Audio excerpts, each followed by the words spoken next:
दोस्तों एक रात एक दामाद अपने ससुराल में सो रहा होता है। अचानक उसको एक बड़ी ही भयानक आवाज़ सुनाई देती है। ये आवाज़ होती है एक महिला की। वह बड़ा ही गौर से अब उस आवाज़ को सुनता है तो उसको पता चलता है कि वह आवाज़ दूसरे कमरे से आ रही है और उस आवाज़ में काफ़ी ज़्यादा घबराहट है। दरअसल वह आवाज़ है उसकी अपनी ही सास की। अब वह लड़का खड़ा होता है और वह जाता है अपनी सास के कमरे में। वह देखता है कि उसकी सास की हालत काफ़ी ज़्यादा बिगड़ी हुई है। वह घबराई हुई है और अब उसके पूछने पर पता चलता है, यानी कि उसकी सास बताती है कि उसको बहुत ही भयानक सपना आया था और सपने में बहुत ही ज़्यादा डर गई है। दरअसल उस घर में उस दामाद और सास के अलावा कोई और नहीं होता है। और दोस्तों अब दामाद कहता है अपनी सास से कि तुम आओ मेरे कमरे में आ जाओ और तुम वहाँ पर सो जाओ। दोस्तों यहाँ पर इतनी बात को मानकर उसकी सास उसके कमरे में आ जाती है और अब दोनों जो कि उस बेड पर मौजूद है एक दूसरे से करवट किए लेट रहते हैं। अचानक उन लोगों में बातचीत शुरू हो जाती है और उसी बात के चलते अब दोनों एक दूसरे की तरफ करवट ले लेते हैं। और फिर क्या था, फिर होना था उन दोनों के बीच में वही अवैध संबंध जो कि एक दामाद अपने सास के साथ शारीरिक संबंध कायम करता है। दोस्तों यहाँ पर वह दामाद और वह सास दोनों ही बहुत ज़्यादा खुश होते हैं। और दोस्तों ये एक दिन का नहीं, अगले 15 दिन तक ये सिलसिला कायम होता है। दोस्तों एक दामाद ने अपनी सास के साथ ऐसा कांड क्यों किया। दोस्तों आज की कहानी बहुत ही रोचक कहानी है और इस कहानी को सुनकर आपको वाकई लगेगा कि हाँ, बड़े बड़े शहरों में ऐसी घटनाएं होना बिल्कुल ही आम बात है। दोस्तों मेरी आपसे विनती है, आप अंत तक इस कहानी को जरूर देखें, एक भी सेकंड को मिस ना करें, वरना आप एक अहम जानकारी से रह जाएंगे। कहानी को शुरू करते हैं। नमस्कार, आदाब, सत श्री अकाल दोस्तों, स्वागत है आपका हमारे यूट्यूब चैनल किसी के नाम पर। दोस्तों आपसे वही प्यार भरी गुजारिश, आगे बढ़ने से पहले हमारे चैनल पर यदि आप पहली बार आए हैं तो उसको सब्सक्राइब करना, नोटिफिकेशन की बेल को दबाना बिल्कुल ना भूलें, ताकि आपको ताज़ा तरीन इसी प्रकार की नई रोचक कहानियां रोजाना मिलती रहें।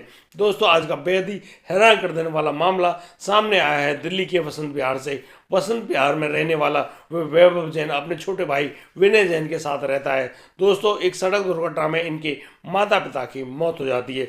दोस्तों जो वैभव जैन जिनकी उम्र करीब 36 साल होती है, उनका जो छोटा भाई विनय जैन जिनकी उम्र करीब 32 साल होती है, ये दोनों ज्वेलर्स का काम करते हैं और इनके पास अच्छा खासा पैसा भी होता है। लेकिन दोस्तों इनके इस घर में बहुत ही ज़्यादा कमियां खलती है, क्योंकि इन दोनों के माता पिता जो इनके साथ नहीं है। दरअसल माता पिता के बिना इस संसार में जीना बहुत ही मुश्किल होता है। आखिर उस व्यक्ति के पास क्या है जिसके पास उसके माता पिता ही नहीं है।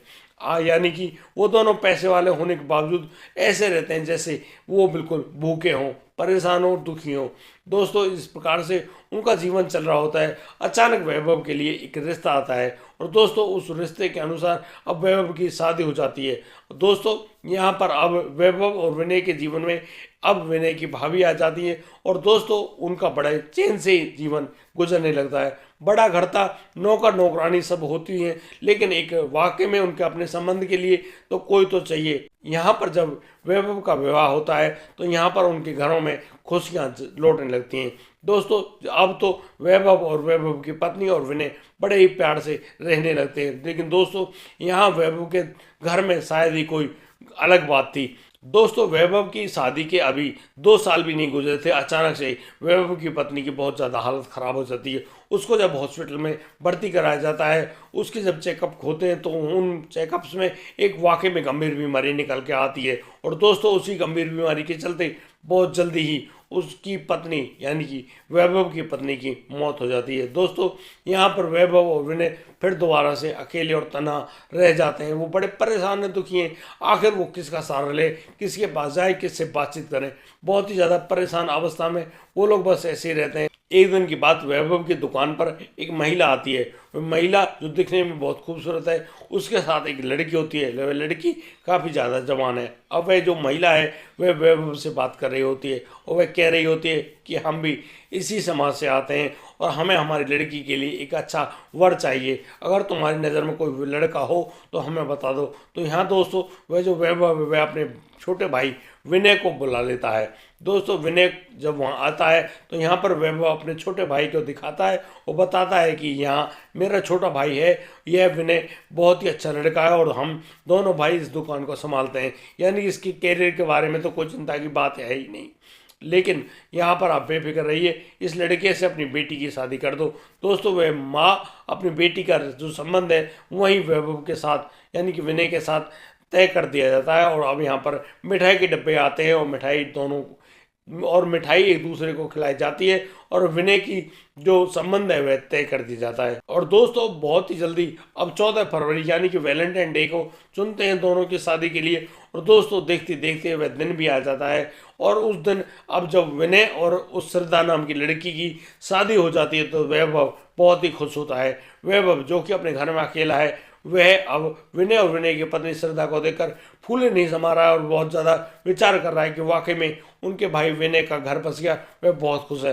दोस्तों विनय जो कि वैभव का छोटा भाई है वह अपने भाई से कहता है कि भाई अब तुम भी शादी कर लो। तो यहाँ पर वैभव साफ मना कर देता है कि वह शादी नहीं करेगा, वह तो तुम्हें देखकर बहुत ज़्यादा खुश है, वो तुम्हारे लिए ही जिएगा। दोस्तों वैभव का परिवार बड़े ही प्यार से अब अपनी जीवन गुजार रहा होता है। विनय की शादी के अभी मुश्किल से मुश्किल 3-4 दिन ही बीते थे। अचानक उस विनय के पास फोन आता है उनकी पत्नी श्रद्धा की माँ का। वह कहती है कि उनकी तबीयत बहुत ज़्यादा खराब है, तुम जल्दी से वहाँ आ जाओ। दोस्तों विनय अपनी पत्नी श्रद्धा को लेकर सीधा वहाँ पर पहुँच जाता है, वह भी बिना बताए वैभव को। वैभव जब दुकान पर पहुंचता है वह देखता है कि यहाँ पर उसका छोटा भाई विनय नहीं है। विनय से जब फोन पर बातचीत की जाती है तो विनय बताता है कि उसकी सास की हालत बहुत ज़्यादा खराब थी, इसीलिए उनको दिखाने के लिए वहाँ पर वह पहुँच गया। आखिर उनकी सास का कोई और संतान है नहीं, यह श्रद्धा ही थी और श्रद्धा का पति होने के कारण विनय का फर्ज बनता है कि वह अपनी सास की अच्छी देख रेख करे। दोस्तों इसी बात को सोचते हुए वह भी अपनी गाड़ी निकालता है और सीधा पहुंच जाता है विनय की ससुराल।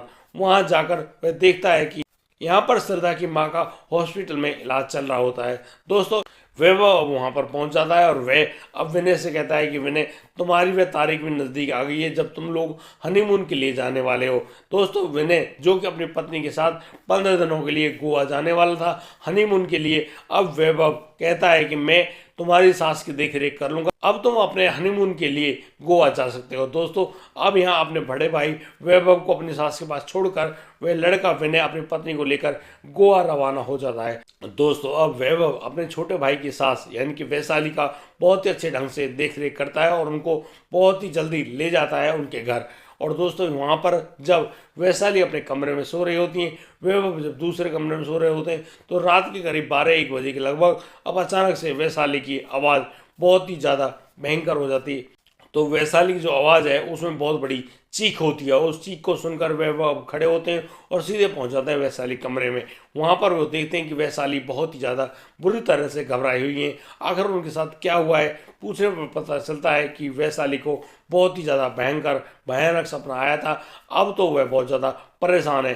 दोस्तों वैभव कहता है कि कोई बात नहीं, आप डरो मत, आप विनय की सास हो मेरी भी सास हो, तो आप सासू माँ यहाँ से खड़ी होकर मेरे कमरे में आ जाइए क्योंकि पूरे घर में हम दोनों के अलावा यहाँ कोई भी नहीं है। दोस्तों यहाँ पर वैशाली अब आ जाती है वैभव के कमरे में और वैभव और वैशाली एक दूसरे से करवट लेकर अलग अलग तरफ मुंह करके सो जाते हैं। अचानक उन लोगों में बातचीत होनी शुरू हो जाती है और दोस्तों बातचीत करते करते वो लोग एक दूसरे की तरफ करवटें बदलते हैं। और दोस्तों उनके करवट बदलने पर अब उनके बीच में जैसे ही उनकी निगाह मिलती है उन निगाहों में कुछ ऐसा असर होता है कि लगता है कि दोनों वर्षों के प्यासे हैं। दोस्तों देखते देखते वो दोनों एक दूसरे से चिपट जाते हैं और उनके एक बीच में एक शारीरिक संबंध कायम हो जाता है। दोस्तों अभी विनय और श्रद्धा को आने में काफ़ी समय लगने वाला था, लगभग 15 दिन जो कि वो हनीमून पर गए थे और यहाँ पर वैभव अब अपनी सास वैशाली के साथ हनीमून मनाने लगा था। दोस्तों लगातार 15 दिन वो लोग जहाँ गोवा में हनीमून मना रहे थे वहीं यह वैभव भी अपनी सास वैशाली को छोड़कर नहीं जाने वाला था और दोस्तों दोनों के बीच में खूब जोर से शारीरिक संबंध बनते हैं। दोस्तों करीब 15 दिन बाद विनय जब लौट के आता है उसके साथ उसकी पत्नी श्रद्धा भी होती है। श्रद्धा जब अपनी माँ को देखने के लिए पहुँचती है तो यहाँ पर वह जो वैशाली है वह उस सारे राज को खोल देती है और बताती है कि तुम्हारे जेठ यानी कि वैभव ने मेरे साथ ऐसे ऐसे किया है। दोस्तों जब ये पूरी बात अब पहुंच जाती है विनय के पास तो विनय जाता है और कहने लगता है अपने बड़े भाई वैभव से कि आपको बिल्कुल भी शर्म नहीं आई, तुम्हारी माँ के बराबर वह मेरी सास है और तुमने उनके साथ ही इतना घिनौना कार्य किया। तो यहाँ पर वैभव शायद ही कुछ बोल पाता, विनय उससे बातचीत करना बंद कर देता है और वह उनको छोड़कर चला जाता है। दोस्तों अब वैभव और विनय एक दूसरे से बातचीत नहीं करते हैं। वैभव जहां अकेले उस कमरे में होता है, विनय भी उस कमरे में मौजूद होता है अलग, यानी कि दोनों अब अलग अलग हो गए थे। और दोस्तों एक सुबह जब उस घर की नौकरानी वहां पर आती है तो वह विनय का दरवाजा देखती है कि वह खुला हुआ है और वहां पर विनय जो कि बेहोश अवस्था में यानी कि अपने बिस्तर पर सोया हुआ है। दोस्तों उसको सोया देख अब वह नौकरानी सीधी पहुंचती है वैभव के कमरे में। दोस्तों यहाँ पर वह भी हैरान रह जाती है कि यहाँ पर वैभव का कमरा भी खुला हुआ है और उस कमरे की जो जितनी भी जो अलमारियां हैं वह भी खुली हुई हैं। दोस्तों वह नौकरानी उस आदमी वैभव को जगाने का प्रयास करती है, लेकिन वैभव वहां पर नहीं जाग पाता है। दोस्तों अब जो नौकरानी है वह वैभव के नब्ज टटोलती है तो वह पाती है कि वैभव के शरीर में कोई नब्ज वगैरह नहीं चल रही है। वह अब बहुत ज़्यादा घबरा जाती है और वह अब शोर मचाने लगती है। दोस्तों उस नौकरानी द्वारा मचाए गए शोर के अनुसार अब जो विनय होता है वह तो काफ़ी ज़्यादा नशे से में होता है, लेकिन उसकी आंख खुल जाती है। वह जब उठकर आता है तो वह उस नौकरानी की हालत को देखकर कहता है कि क्या हुआ। तो यहाँ पर नौकरानी इशारा करती है वैभव के कमरे की तरफ और दोस्तों वहाँ पर जब विनय जाता है तो वह देखकर हैरान रह जाता है कि वैभव जो कि उस कमरे में मौजूद है वह मृत पड़ा हुआ है, यानी कि उसके शरीर में कोई भी सांस नहीं चल रही है। दोस्तों यहाँ विनय अब अपनी पत्नी श्रद्धा को ढूंढता है तो और उसके फ़ोन पर फ़ोन मिलाता है, लेकिन दोस्तों यहाँ पर ना तो श्रद्धा है ना ही श्रद्धा का फ़ोन उठ रहा है। दोस्तों अब विनय अपनी सास वैशाली के पास भी फ़ोन मिलाता है तो उनका फ़ोन भी स्विच ऑफ होता है, यानी कि अब वो कहाँ गई हैं कैसे गई हैं बहुत ज़्यादा हैरान होता है। दोस्तों विनय अब अपने कमरे में जाकर देखता है तो वहाँ पर ना तो श्रद्धा है और ना ही उसके द्वारा दी गई कोई भी जेवरात है, यानी कि उनके साथ बहुत बड़ी लूट हो चुकी थी। और दोस्तों यह लूट उस वैभव के कमरे में भी हो गई थी, यानी कि अब उस सारी लूट को कर कर श्रद्धा और वैशाली वहां से भाग चुकी थी। दोस्तों अब विनय बहुत जल्दी उस पुलिस के पास फ़ोन करता है और दिल्ली पुलिस को वहां पर बुलाता है और पूरे मामले को दर्ज करवाया जाता है। दोस्तों अभी तक पुलिस उन दोनों माँ बेटियों के बारे में जानकारी जुटाने की कोशिश, लेकिन पुलिस अभी तक दोनों में से किसी को गिरफ्तार नहीं कर पाई है। दोस्तों आज की कहानी में सिर्फ इतना ही। और दोस्तों मेरी आपसे विनती है, यदि आपको हमारी ये कहानी पसंद आती है तो आप एक बहुत ही अच्छा सुंदर सा कमेंट हमें आपसे भेजें, ताकि यह हमें लग सके कि आप लोग हमें देखकर हमें सपोर्ट कर रहे हैं। और दोस्तों आज की कहानी में सिर्फ इतना ही। अब दीजिए मुझे इजाज़त, मिलता हूँ कल, लाता हूँ एक और नया सनसनीखेज मामला। तब तक के लिए आप बढ़िया रहे, बेहतरीन रहें, अपना और अपने परिवार का बखूबी ख्याल रखते रहें। जय हिंद, जय भारत।